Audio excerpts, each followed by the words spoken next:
This one is for all the vegan peeps that are subscribed. Let's make a vegan brownie.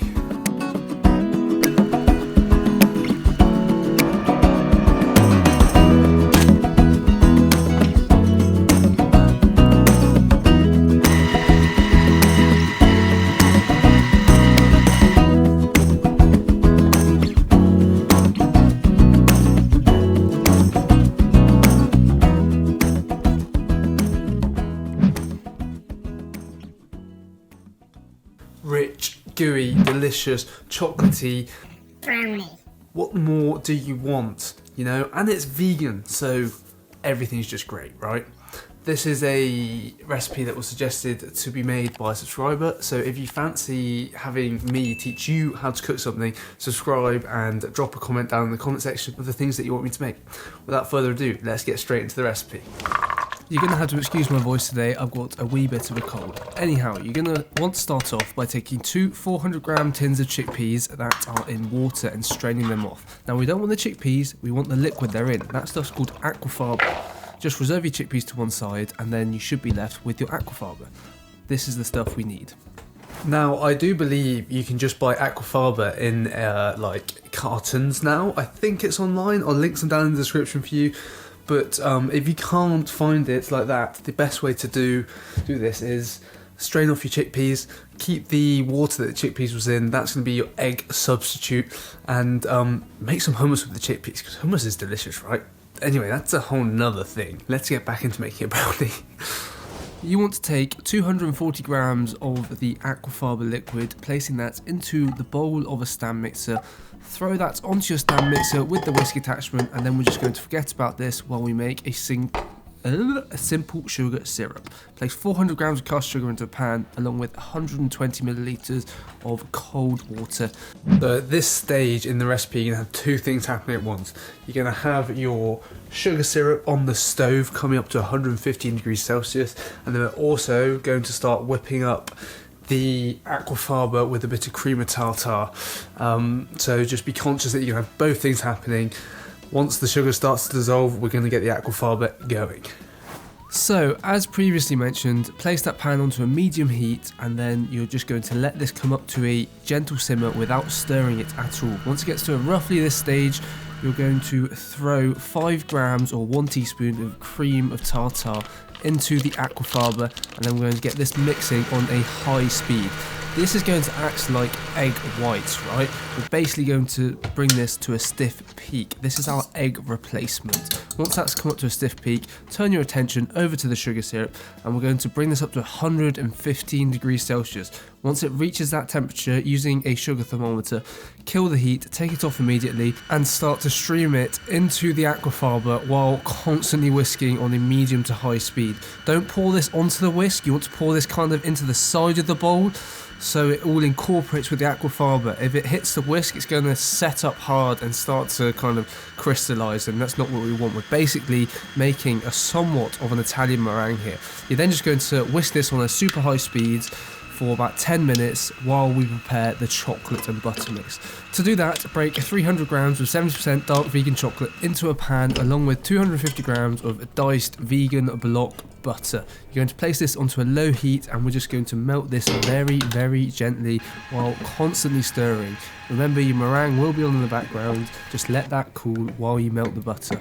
Once your butter and chocolate mix is looking beautiful and smooth and melted, you're going to remove it from the heat and then start pouring it in, very similar to the way you did the sugar syrup, just down the side of the bowl while the stand mixer is going on a medium speed. You can use an electric handheld mixer for this, I forgot to mention that earlier.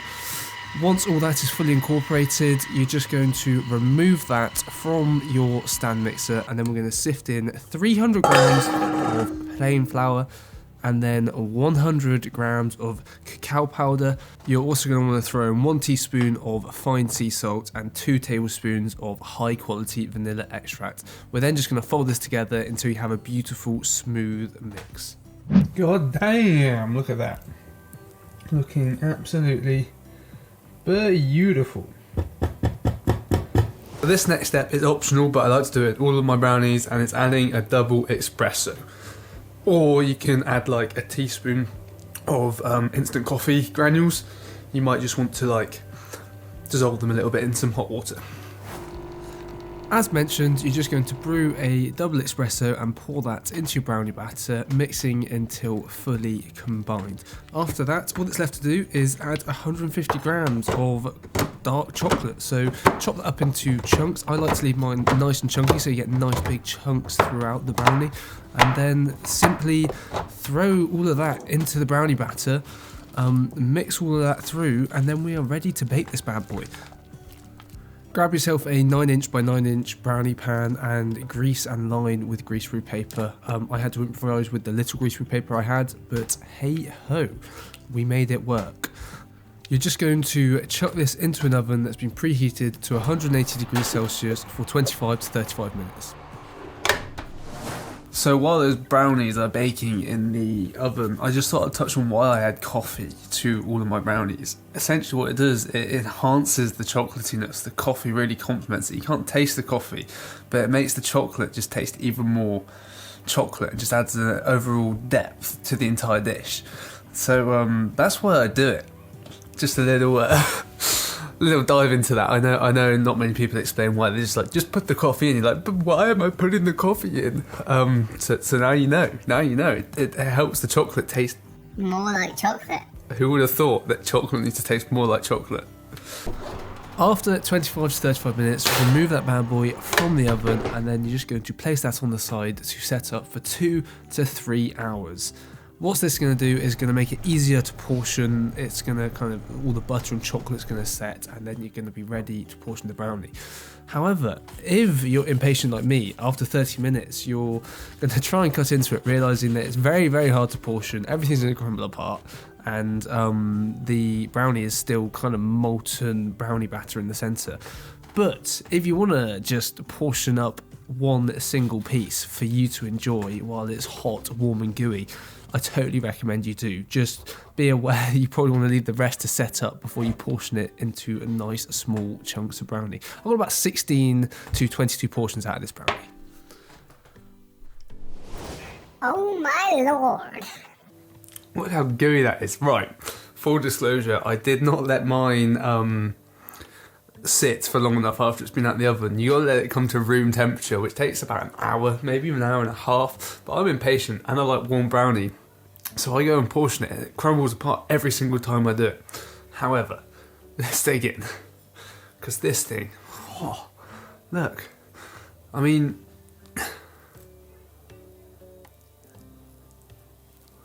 yeah, it's just chocolatey goodness. I mean, look at that bad boy. Oh, that's epic.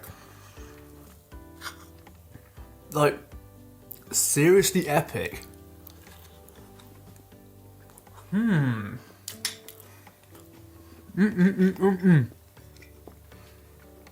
My head's just thinking of all the other things I can do with that brownie. Maybe we'll develop it a bit further and do some other cool funky things with it. But just like this, man, this is incredible. I don't really have too much to say about it. It's as close to a brownie as you're ever going to get, minus any of the dairy products that you usually use.